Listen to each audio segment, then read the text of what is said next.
up, my loves? It's your girl Diamond. I'm back with my all-new review of Love Marriage DC. So we see Monique. She is headed for her first day as the new morning host for the radio station. And she's super excited, but of course she has to get used to waking up early. Chris, he's waking up getting the kids ready for the day and has to make sure they're brushing their teeth, homework, playtime, and realizing while being proud of Monique, he will be waking up 5 days a week to get the kids ready.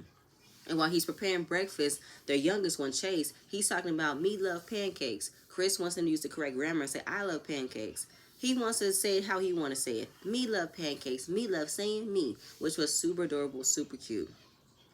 So Chris is talking about being a captain and trying to get his players to get in line. But of course, when you try to get kids to do what you need to do, they're not going to listen to you. They're going to make it harder for you to get them to understand you, to get them to, do what you need to do.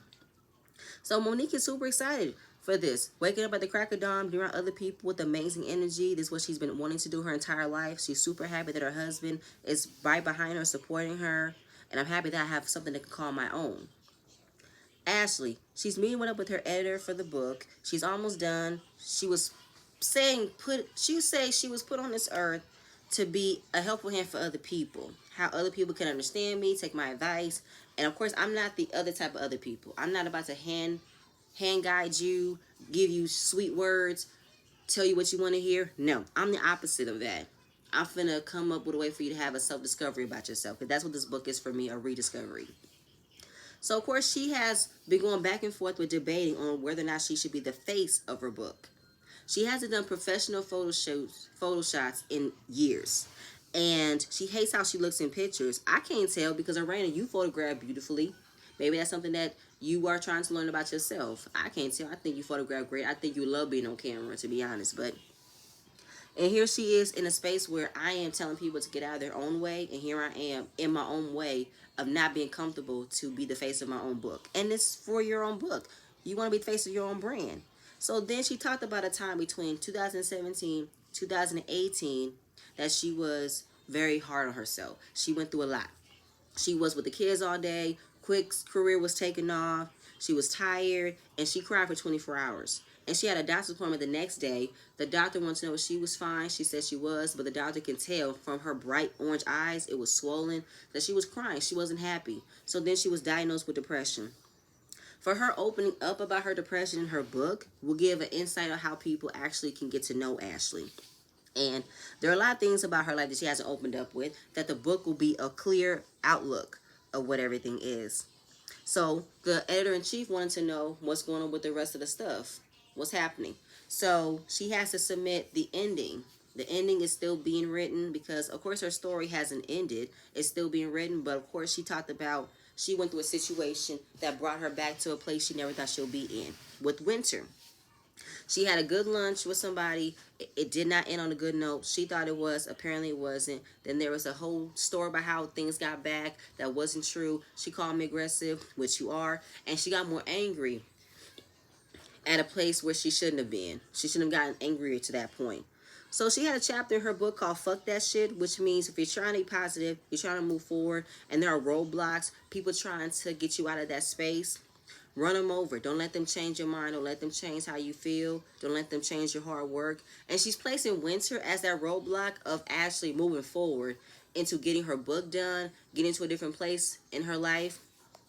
And I just feel like, Ashley, you just said Winter is a stranger to you. You don't care what she says. You don't care what she thinks. So why are you at a place where you can't move forward into ending or coming up with an ending for your book if all you're thinking about is Winter? That lets me know you are extremely bothered by Winter. You're extremely bothered by Winter coming back at you what you did to her. And you care about what Winter said. While you keep saying you don't, you actually do. But I don't think that Winter could give you this much of energy, or you're viewing her as someone who is just a railroad. Like, this girl is just in my way. Winter don't care about you, but you definitely care about what she doing. So obviously she wants to improve herself. She wants to do better, and that's all she can do. So then we get to Monique. Monique comes home after her first day. She's tired, of course. Chris talked about how it was his first day being with the kids. And of course, Monique is in love with the fact that she's able to do what she's been wanting to do. She would picture herself in her room as a little girl playing boombox, playing radio shows, and now it's come full circle that I'm actually doing it. So how was it with the kids? His morning was rough, getting used to being all around the kids, talking to them, playing with them, giving them the energy. He's tired, but she appreciates the effort. She appreciates him trying. And it's not easy. You can't wing it with 3 kids. And let me give you advice on being a stay-at-home mom for the last 9 years. You got to prepare. You got to get things ready for you ahead of time because these kids will run over you. If you don't know how they work, if you don't know what they want, don't know what they like, you need to have everything already planned and prepared for them. So he talked about parenting is a challenge. You got to have the energy to be with them. You do. And he's super proud of Monique. When he met Monique, she was rapping and he was starting to label. And he talked about how talented she was, beautiful, sassy, smart. She was a star. And her putting all of her energy with the radio station, along with her podcast for Not So Lazy Moms, she puts her dedication. People think she was just given this opportunity. No, I worked hard for it. I'm going to continue working hard for it. And Chris also expresses that he's her biggest fan. And he's proud of her, and all I want you to do is just be happy. I really hope that Chris is looking at the fact that Monique is excited for what she wants to do, that Chris finds his own thing as well. That's all. And that was it. So Arena and Jamie are setting up to do a couple of TikToks. They have become TikTok famous. And Jamie had to learn how to work TikTok for a little while, but of course, it blew up. They are making really good money with TikTok, but they have other businesses that do pay the bills. But TikTok's pretty much spending money, which I want spending money from TikTok as well. I want to get famous off of TikTok. You make buku money on TikTok. So then of course just the discovery of how Arena isn't as stuck up as she looks like. She isn't boring. There's actually a fun side to her. And they both discovered that we can have fun with your spouse. Doing these TikToks have redefined our love for one another, redefined how much fun we have. And on social media, people can see how much fun we have and they can tell that you guys are best friends, you guys really love one another. So then they talk about what happened at the therapy session in the salt cave and how Jamie wants to know from Morena, do you think that I'm a bully? She said no, but you could be aggressive. And the way that the therapist was reading your energy, she was spot on. But then he said, so I'm aggressive. She said, you are aggressive to me and the kids. He wants to know the difference. Like, you say I'm aggressive or am I disciplining and motivating? So she had to change it up and say, okay, you were aggressive towards me, but disciplining and motivating the kids. Arena, no, you had it right the first time. And motivating where? How has he been motivating? He's stuck on trying to live his life through both of his sons. He hasn't given Jason an ounce of understanding or motivation for him to go into tech. He wants to work for Apple. He's not giving him motivation for that because he still wants him to do what he wants to do. So then talked about how his way of thinking and how it could have stemmed from his childhood. And he just feels like it is what it is. I've been this way for 2 decades. I'm not saying it's right. I'm not perfect, but I've been raised to be this way and there's nothing I can do about it. But that's the point though, Jamie. His father was very tough on him growing up. His father was the type of person that will knock you out. If he sees that you're bleeding, but you're still breathing, he'll say, get your ass up. Suck it up. And he's been raised tough all his life, and that's what he got to do. So he took his tough upbringing and raised it in the mindset of doing that to his wife and kids. We gotta do what we gotta do. But I feel like while you're still in the age where you can learn a different way though, Jamie, you don't have to be hard. You don't have to be dismissive. You were raised to be emotionally unavailable. And how your way is the highway and everybody else needs to get in line. But that's not how things work. Just like how your kids are afraid to tell you what they want to do because you're going to write them off and dismiss them and not hear them. Just like how your wife, she tells you, when things don't go your way, you take it out on me. And you're not seeing how that could be a problem. You're not seeing how your wife could be in a space of being emotionally hurt and you're not being there to support. You're looking at her as if, what the fuck you crying for? So they're going to go to a therapist. They're going to have another time to talk about it. Ashley is at a photography studio taking some pictures for her book. She's receiving poses. She's saying, do this, do that. And Monique stops by her photo shoot to be supportive. And then Ashley feels like she's becoming selfish because she's transitioning from being a wife and a mother to now being a businesswoman. Am I being selfish? Monique said no. You're not. You're doing what you have to do. You have already put yourself in the predicament of being the best mom, best wife. You have things for yourself too. You should go for it. So she said, I dedicated my entire 20s to being a mother and a wife. Now I'm at a place in my life where I want something of my own. I'm still a mother. I'm still a wife though, but I would like to have something of my own. And Monique understands that because she was the same way with Chris. And of course, having your identity tied to a man who has a big name, a bigger identity, Monique being a football wife, Ashley being a DJ wife. That's all they see. They see Monique as Chris Samuel's wife. They see Ashley as DJ Quicksilver's wife. But I have my own name. I have my own identity. Get to know me. Don't look at me as my husband's wife. I'm more than that. And Ashley talks about the type of mindset that Quick have. While Quick doesn't have a 1950s mindset, he might have a 1982, which means that he'll give her the understanding of having something to do. A little hobby, a little job where you can make your own money, have a little bit of pocket change, but that's it. As long as she can do that and stay in that type of lane and don't go further than that, he's fine with it. Also, he can still do what he has to do first. So the title of her book is called Do That Shit, which means get off your ass, get out your head, get out of your way, and do what you need to do. Don't worry about what you can and cannot do. Focus on what you can do. Just do it. And I can definitely relate to that. I can relate to that energy, that space of, I don't know if I should. Can I? Would I? Just fucking do it. Just do it.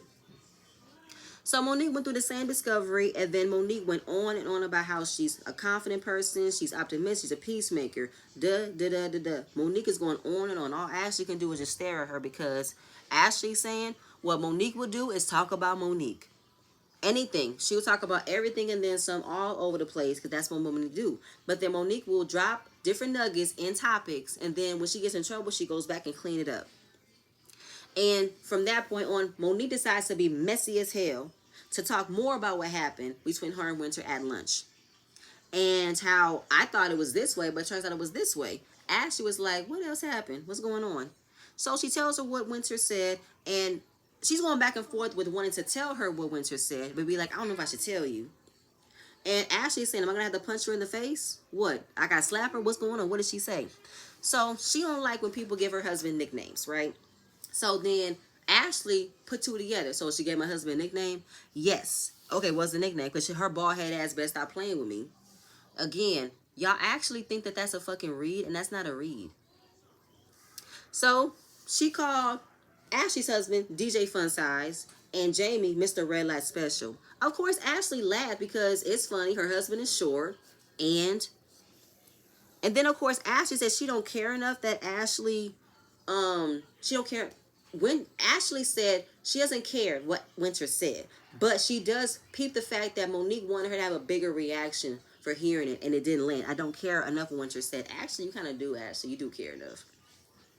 So then she brings up the conversation at Monique's dinner. When Winter let it slip she was a relationship expert, Quick was in the background making jokes about how you're a relationship expert. That's like a hairstylist doing other people's hair, but her hair is never done. And Ashley admits that her husband did say that, and that's when she came back with him being DJ Fun Size.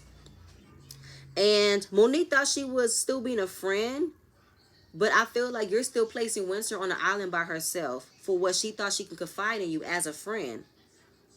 And to the point where I didn't know that what happened led to her having a nickname about your husband. And maybe at that point, Winter wasn't over it. And then for her to call Jamie Mr. Red Light Special. So why did she call Jamie Mr. Red Light Special? Monique again tells a story that Arena said when Jamie wouldn't pick up Arena's phone calls, he woke up at 4 o'clock in the morning, called Arena and said, I'm sorry, I was drunk, I fell asleep at a stoplight. Then Monique said more, how even though didn't Monique ask Winter did they think you were gonna steal their man or something? Didn't Monique ask her that question? And that's when Winter came back with, no, I don't want them. They're not my type. Her husband doesn't meet my height requirement. So when she said that their husbands are not her type, Ashley said, oh yeah, they're not a scammer. I swear, like, it's just crazy how Ashley has so much venom towards somebody that she doesn't even know. But all of this came from when you guys came at Winter first. That's all I'm saying. Monique talking about how everybody's seeing this side of Winter. I don't know this side of Winter. I have never seen this side of Winter, and I don't know her to be that way. So she wants to have another conversation with Winter and discover what is going on. I've never seen you act this way. Has you been this way this entire time? I never paid attention. What's up with that? Monique, If you feel like everybody's seeing a different side of Winter, then what made you think telling them what Winter said made it any better? To me, it made it seem as if you don't want to be connected to Winter because of what she said. But you were laughing when Winter told you what she said. You were laughing. Now, I feel like, Monique, this is messy as hell, and I know what you're doing. You're getting more shit. You're getting more shit started. You're bringing up more drama, and I think you noticed the fact that Arain and Ashley haven't given you much, and the one thing that they have in common is Winter. You want to keep the drama going. We are ep.7 now. There's 3 more episodes to go, and it's been nothing about Winter. Winter, Winter, Winter. Marsha, Marsha, Marsha. You're creating more drama, and it's on the demise of someone that you think you call a friend. I don't know if Winter should call you a friend from this point on, because that was something that was wrong as hell for you to do. But I know what you're doing, though, Monique. But this was still messy. And both Monique and Ashley agreed that what's going on with Winter, is this a reflection of what she's been through, that she wants to come at people, she wants to make up stories? And I just feel like, wow. So y'all think that her coming at y'all making up nicknames is a reflection of what she's going through? Winter has already expressed what she's going through. The retaliation of her calling your husband's nicknames was from you guys coming at her, embarrassing her for her situation. Like, that's the thing that that's the thing that Ashley and Arena are not going to take accountability on. The fact y'all came at Winter first, and how she's coming back at you guys can't handle it. And then again, Ashley's putting out the disclaimer: I don't want to be friends. I don't want to hang out with her. You know, keep your friends. Not even dinner, group settings, absolutely not. But I feel like Ashley, it's no win-win.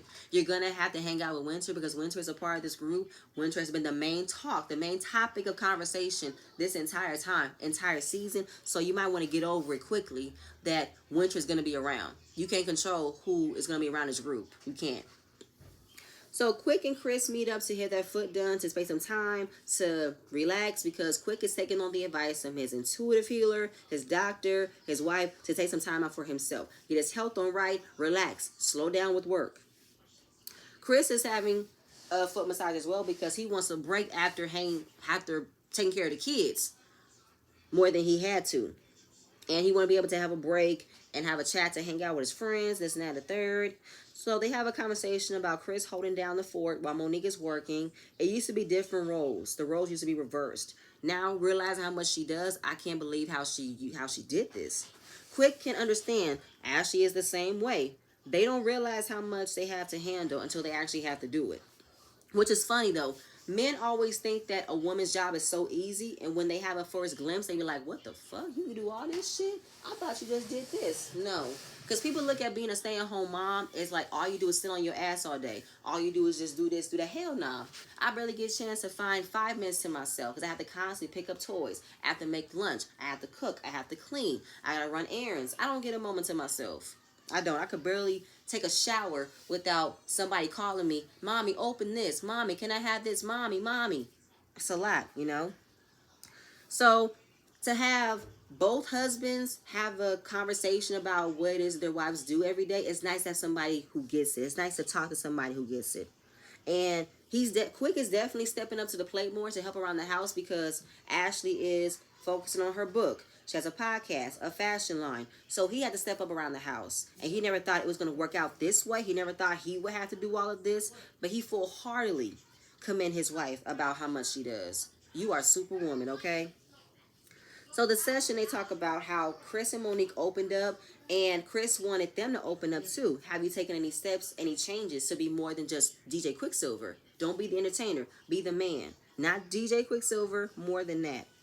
And trying to open up is something that he has a hard time doing because he can't even explain to Chris about what world he came from. They have different stories, different upbringings. Not to say that his story was worse or his story was better, no, but different lives. And I came from a very harsh world, a harsh time.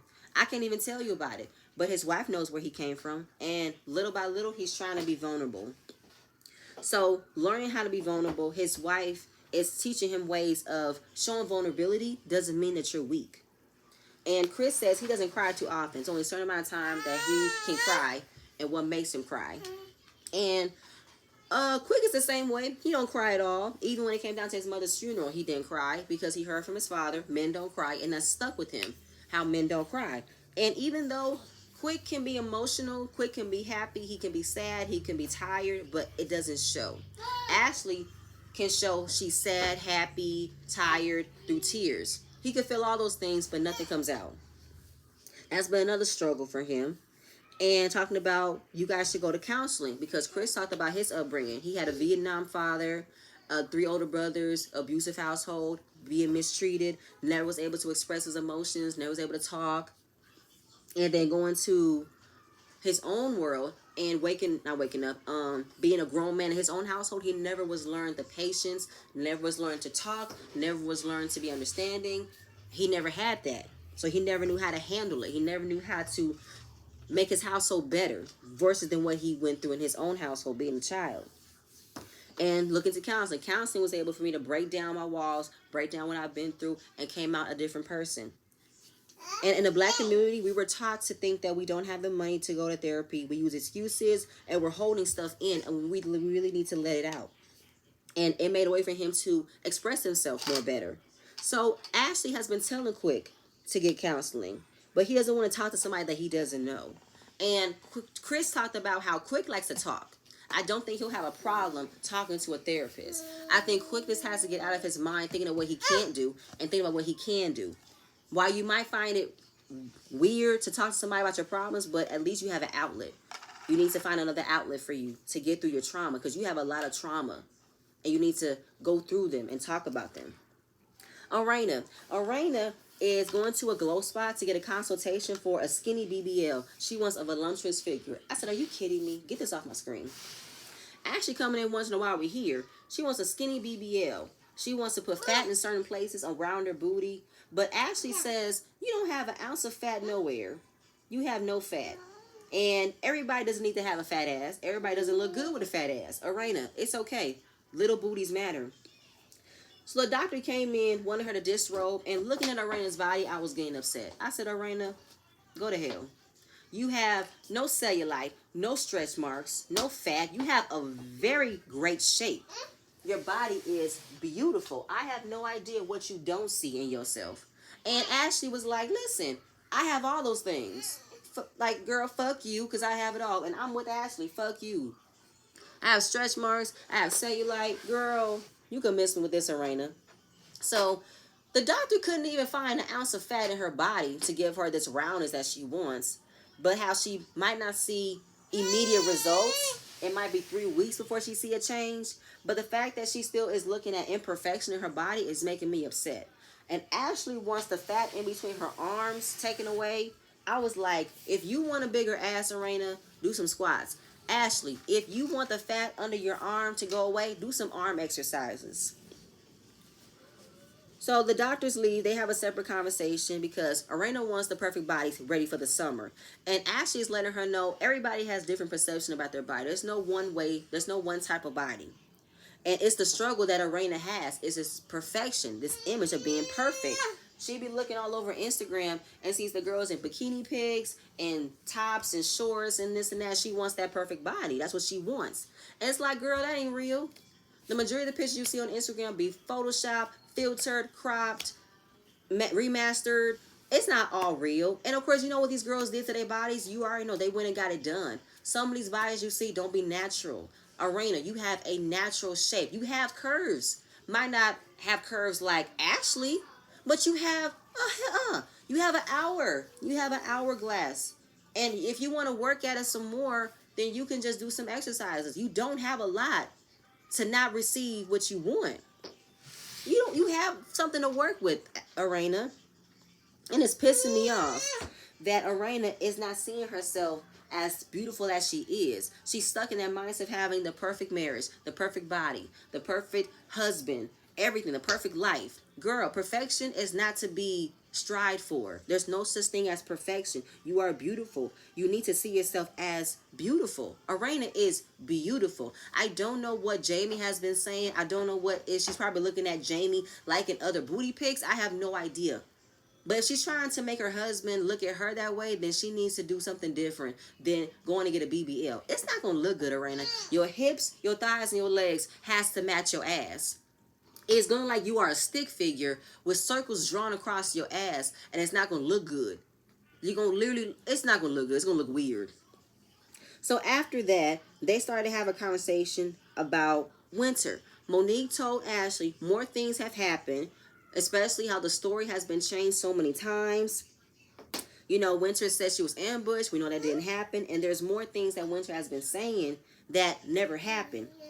So Irena felt like Winter is mentally fucked up in the head. Maybe something wrong with her mentally. Like the girl went through 2 marriages. What possibly have happened that fucked her up so bad that made her want to make up story, make up lies, and also that haircut? Fuck you, Irena. Nothing is wrong with Winter mentally. Her hairstyle shouldn't define how mentally unstable she is, because she's not mentally unstable. A haircut is a haircut. It's a choice. It might have been freeing of Winter to do that to herself. Everybody takes drastic measures to change something about themselves. I have shaved my hair before. I had my right side shaved for 5 years, and I've gotten compliments. I've gotten great hairstyles from it, and I enjoyed it. It was a choice that I wanted to make for myself. It was a change. So the fact that you think that Winter is mentally unstable because she shaved her side of her head, how old are we? Like, y'all change y'all ways every fucking day because y'all want something different, right? So why is it when Winter shaved the side of her head, that's like, oh my God, this girl is fucked up. She's mentally unstable. She went through 2 marriages, so, you know, she's crazy. Like, I don't like that. I don't like the fact that both you and Ashley are saying that Winter is mentally unstable. For one, she's had 2 fucked up marriages, which means this girl's crazy, and how all the things she's went through, she's making up stories. Winter never made up no story about y'all.